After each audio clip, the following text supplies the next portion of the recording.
A estas alturas del camino, muchos de ustedes habrán estado en contacto con pacientes que tienen enfermedades exantemáticas o las mal llamadas por las mamás, no con los médicos, eruptivas o brotes. Siempre hemos hablado que la mayoría de las infecciones en los niños, sobre todo en sus primeros años, son virales. Muchos de los virus cursan dentro de su evolución con exantemas, brotes en la piel, ¿cierto? Sin embargo, hay unas que son más características que otras, que se han tipificado y que tienen aspectos diferenciales importantes con respecto a las otras, y en ellas nos detenemos un poquito más de tiempo, ¿cierto?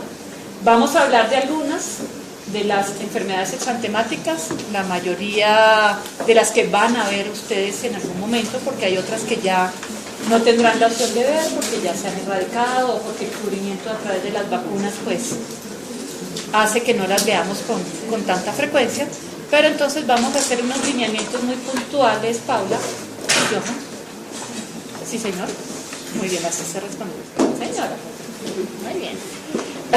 Daros unos lineamientos de algunas de las más importantes para que las puedan diferenciar en la práctica clínica. Entonces, ¿por qué es importante hablar de enfermedades exantemáticas? Pues parte ya les dije, son comunes en los niños, son frecuentes, un motivo de consulta bastante frecuente en nuestra práctica diaria. Tienen un amplio diagnóstico diferencial, por eso es que hay que aprender a reconocer las más importantes. Es un reto, incluso para los pediatras que llevamos algunos años en ejercicio, el ver un exantema y poderlo clasificar adecuadamente es un reto, porque a veces los elementos diagnósticos no los tenemos en su totalidad.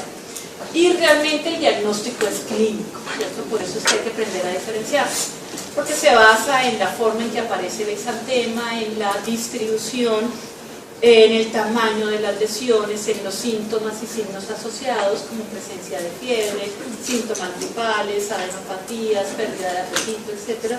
Entonces, pues hay que aprender a diferenciarlos. Bueno, antiguamente se tenía una clasificación y se les daba el nombre a estos exantemas de acuerdo al orden en que fueron apareciendo.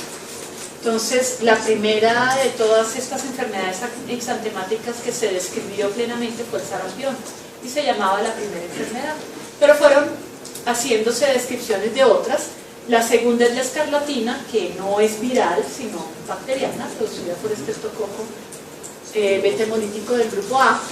La tercera es la rubeola, que sí tienen oportunidad probablemente de ver.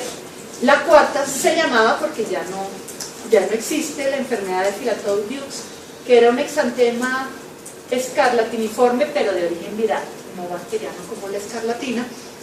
La quinta enfermedad, también llamada el eritema infeccioso, que es, no sé si alguien se acuerda quién la produce, porque ya la deben haber visto. Quinta enfermedad, se queda Andrés.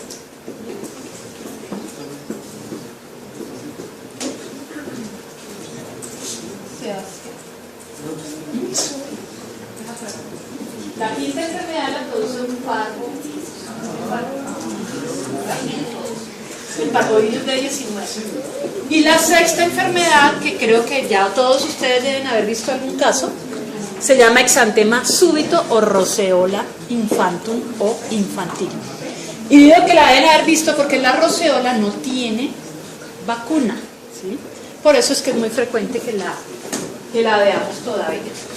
Pero esta era la clasificación anterior, ya excepto en el caso de la quinta enfermedad, nunca hablamos de primero, segunda, tercera, etcétera, sino le damos el nombre real que tiene cada una de ellas. Entonces, ¿qué debemos tener en cuenta? Como siempre, les enfatizo historia clínica, que es lo único que nos sirve para hacer diagnóstico, tener en cuenta la edad del paciente, si ha tenido exantemas previos, porque la mayoría de ellos dejan inmunidad, o como dirían las mamás, si tiene una vacunación completa con respecto a la edad, si está en contacto con otros niños, es decir, asiste a guarderías, jardines infantiles, centros de cuidado diario, porque la posibilidad de contagio es mayor. El tiempo de incubación, si ha viajado a algunas zonas geográficas. Ustedes saben que algunas enfermedades tropicales que son muy frecuentes en nuestro país, en entiéndase dengue, chikungunya, zika, etcétera, también son cuadros febriles que cursan con exantema y se podrían confundir.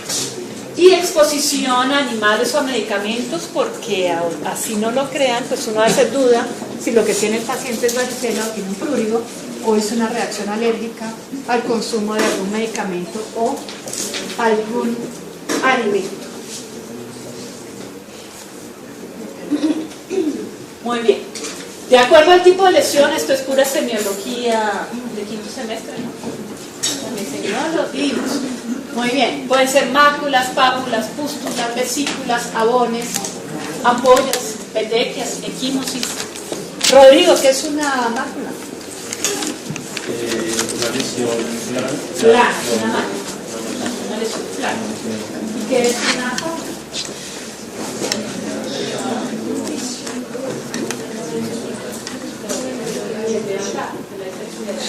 Levantada, también es eritematosa, pero es levantada. El eritema, pues, es una extensión mucho mayor del enrojecimiento de la piel. Los abones son lesiones levantadas, ¿cierto? Con forma irregular, que parecen como geográficas, que es lo que vemos típicamente en las reacciones alérgicas. Las vesículas, Nicolás, líquido, claro, son transparentes, esencia de la música, con las líneas levantadas, purde. Muy bien. Las petequias son lesiones hemorragíparas pequeñas, menores de 3 milímetros de diámetro, y las equimosis son mayores de 3 milímetros. Muy bien. ¿Cómo se distribuyen las lesiones? Entonces hay que mirar si son generalizadas, son localizadas, simétricas o no. ¿Cómo es el inicio y la progresión de las mismas? Si empieza por la cabeza hacia los pies o al revés, en el tronco, extremidades, etc. Muy pocas de estas enfermedades exantemáticas comprometen palmas y plantas. Entonces es muy importante averiguar si hay compromiso de estas zonas. Particularmente la varicela puede tenerlo, pero la mayoría de las otras exantemáticas respetan las palmas y las plantas, ¿no? ¿Qué otros signos y síntomas acompañan a estas lesiones exantemáticas? Entonces averiguar si hay algún tipo de sintomatología prodrómica, es decir, antes de la aparición del exantema, como puede ser eritema conjuntival, fotofobia, lagrimeo, fiebre, dolor muscular, pérdida del apetito, aparición de adenopatías, etc. Muchas veces se asocian también a síntomas respiratorios, digestivos, compromiso de otros órganos internos, como podría ser hepatomegalia, esplenomegalia, artritis, etc.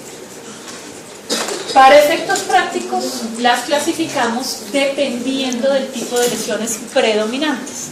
Entonces tenemos un grupo grande que son las máculo-papulosas, es decir, tienen manchas más lesiones levantadas. Las pápulo-vesiculares, que tienen lesiones levantadas, eritematosas y otras con contenido líquido. Y hay otro grupo que son las hemorrágicas, que se caracterizan por la presencia de petequias, equimosis, hematomas, etc. Dentro de las máculo-papulosas hay algunas que son de origen infeccioso y otras que no lo son, ¿cierto? Entonces hablábamos que puede ser una alergia a medicamentos o alergia desde el punto de vista alimentario, pero también infecciones por algunos gérmenes específicos, ya sean virus, parásitos o bacterias. Las más frecuentes: dengue, citomegalovirus, toxo, rubiola, rociola, escarlatina, la enfermedad de Kawasaki, la mononucleosis y el eritema toxo. Las pápulo-vesiculares, la más típica que vamos a ver es la varicela, que ya muchos deben haber visto, ¿cierto? Pero pues también pueden ver molusco contagioso, viruela ya no vamos a ver, eso es de las que está erradicada, impétigo, sarampión atípico, que puede cruzar con vesículas, el herpes en todas sus manifestaciones, y una infección, una manifestación de la infección por el virus Coxsackie, que es muy frecuente en los niños y que es vesicular, no sé si alguien recuerda cuál es, que tiene una localización muy específica en 3 zonas del cuerpo. El pie, mano, boca, ¿quién dijo? Y como su nombre lo dice, da en la boca, o sea, en cavidad oral, en las palmas de las manos y las plantas de los pies. La enfermedad pie, mano, boca, o boca, mano, pie, o en orden que las quieran mencionar. Es una infección por el Coxsackie virus, absolutamente benigna, pero pues que con frecuencia la podemos ver. Y esto es lo que les decía, hemorrágicas o purpúricas, que podemos encontrar como más frecuente la púrpura de Nostril. ¿Alguien ha visto púrpura? Anafilactoide o de Nostril, ¿no? ¿Ustedes? ¿Y se acuerdan cuáles son los componentes de la púrpura de Nostril?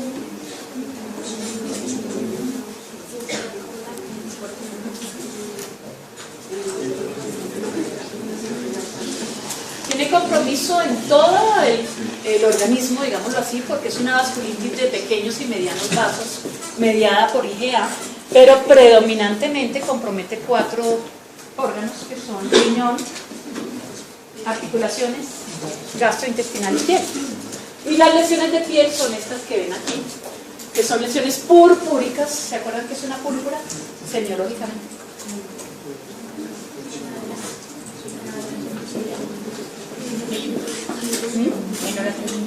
No, es una pequeña.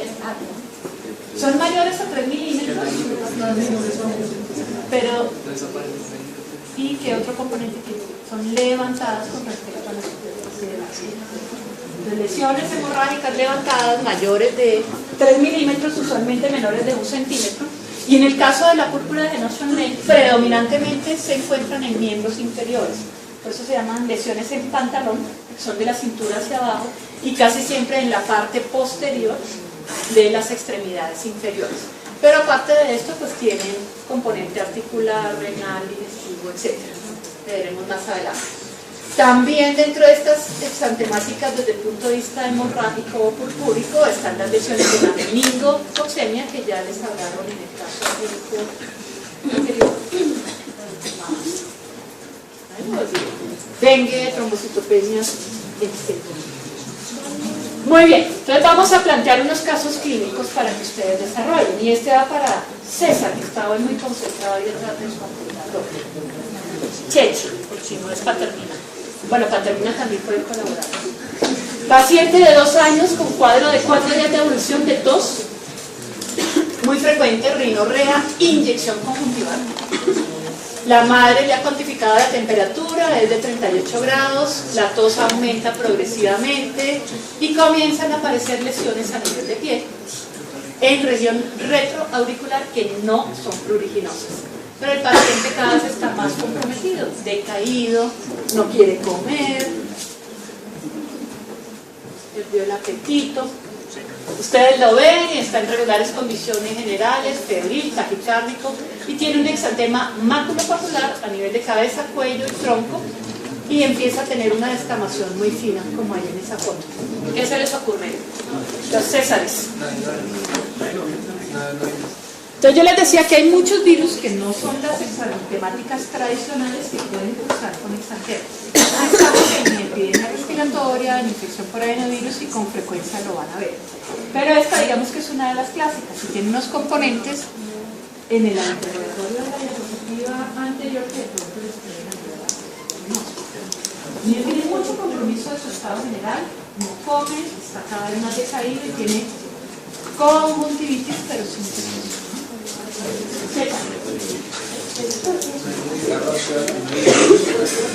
Una escarlatina, una rociola, ¿qué más dicen por ahí? Adenovirus. Todos van por adenovirus. Has traído mucho adenovirus en este. Me consta. Esta es otra imagen del paciente. Muy brotadito, ¿eh? Y resulta que el doctor Paternina, muy juicioso él, le hizo examen de cavidad oral, ¿cierto? Y encuentra unas lesiones blanquecinas puntiformes en la mucosa de las mejillas, por dentro, frente al segundo molar. Y estos son los ojitos del bebé. Tiene un eritema conjuntival importante, sin secreciones y fotofobia, no tolera la luz. ¿Alguien piensa en alguna otra? Adenovirus. Se casaron con el adenovirus. Muy bien. Afortunadamente ustedes poco van a ver esta enfermedad, pero se la tienen que saber, porque es de notificación obligatoria. Poco la van a ver porque tiene vacuna vacuna. La varicela, lo típico, dijeron hace ratito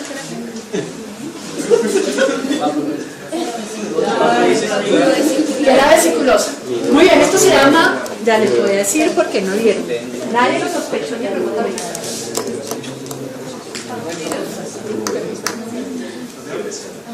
Sarampión. Entonces no la van a ver porque tiene vacuna, pero a veces hay cuadros bizarros.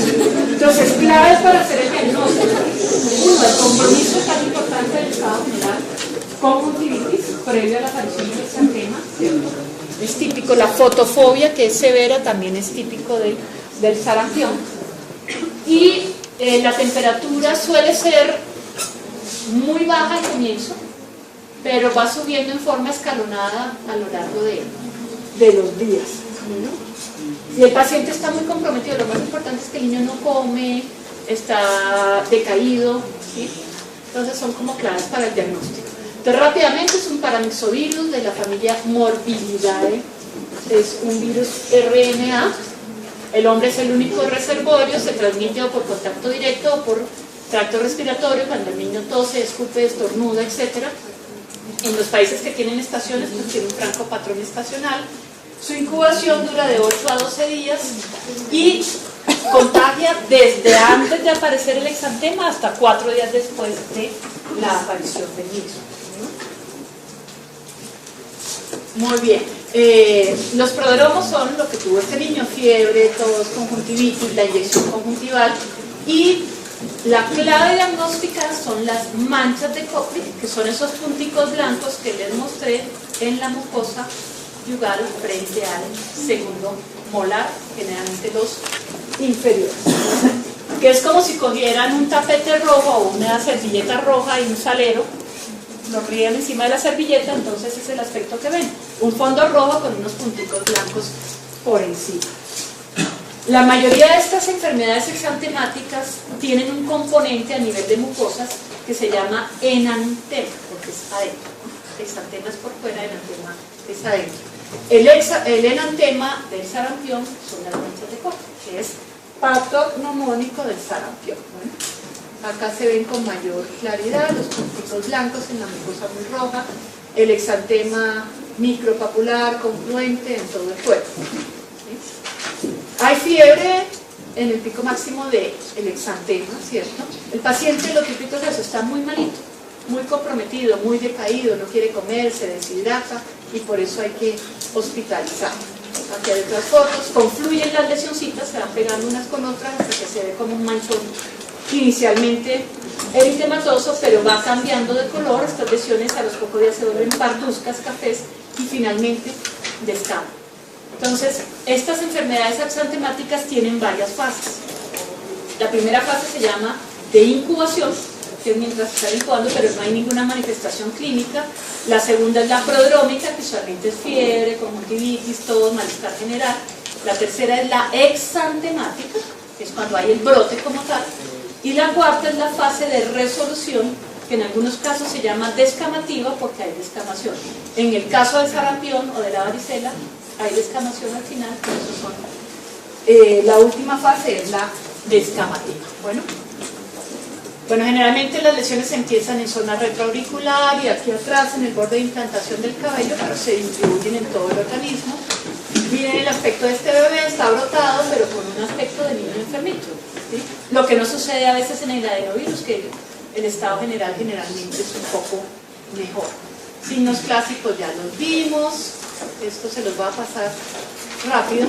Y les muestro aquí un resumen de todas las complicaciones, porque realmente el sarampión es de las enfermedades exantemáticas más severas y que deja mayor complicación. Entonces puede haber síntomas respiratorios, laringitis, otitis media, neumonía, miocarditis, pericarditis, hepatitis y compromiso neurológico, que puede ser una encefalitis aguda o lo que se llama el PESA, que es la panencefalitis esclerosante subaguda, que es una complicación tardía del sarampión e incluso de la vacuna de sarampión cuando se aplicaba el virus no era atenuado que usamos actualmente. Afortunadamente hay vacunación, la vacuna se pone ¿a qué edad? Al año de edad. ¿Y cuándo se pone el refuerzo? A los 5 años. al año de edad, incluida en la triple viral, que sarampión, paperas y rubiola, y su refuerzo es a los 5 años. Sin embargo, señora, muy bien. Daros unos lineamientos de algunas de las más importantes para que las puedan diferenciar en la práctica clínica. Entonces, ¿por qué es importante hablar de enfermedades exantemáticas? Pues parte ya les dije, son comunes en los niños, son frecuentes, un motivo de consulta bastante frecuente en nuestra práctica diaria. Enfermedades exantemáticas, la mayoría de las que van a ver ustedes en algún momento, porque hay otras que ya no tendrán la opción de ver porque ya se han erradicado o porque el cubrimiento a través de las vacunas pues hace que no las veamos con tanta frecuencia, pero entonces vamos a hacer unos lineamientos muy puntuales, Paula. Johan. Sí, señor. Muy bien, así se responde. A estas alturas del camino, muchos de ustedes habrán estado en contacto con pacientes que tienen enfermedades exantemáticas o las mal llamadas por las mamás, no por los médicos, eruptivas o brotes, ¿cierto? Siempre hemos hablado que la mayoría de las infecciones en los niños, sobre todo en sus primeros años, son virales. Muchos de los virus tienen un amplio diagnóstico diferencial, por eso es que hay que aprender a reconocer las más importantes. Es un reto, incluso para los pediatras que llevamos algunos años en ejercicio, el ver un exantema y poderlo clasificar adecuadamente es un reto, porque a veces los elementos diagnósticos no los tenemos en su totalidad. Y realmente el diagnóstico es clínico, ¿cierto? Por eso es que ellos cursan dentro de su evolución con exantemas, brotes en la piel, ¿cierto? Sin embargo, hay unas que son más características que otras, que se han tipificado y que tienen aspectos diferenciales importantes con respecto a las otras, y en ellas nos detenemos un poquito más de tiempo, ¿cierto? Vamos a hablar de algunas de las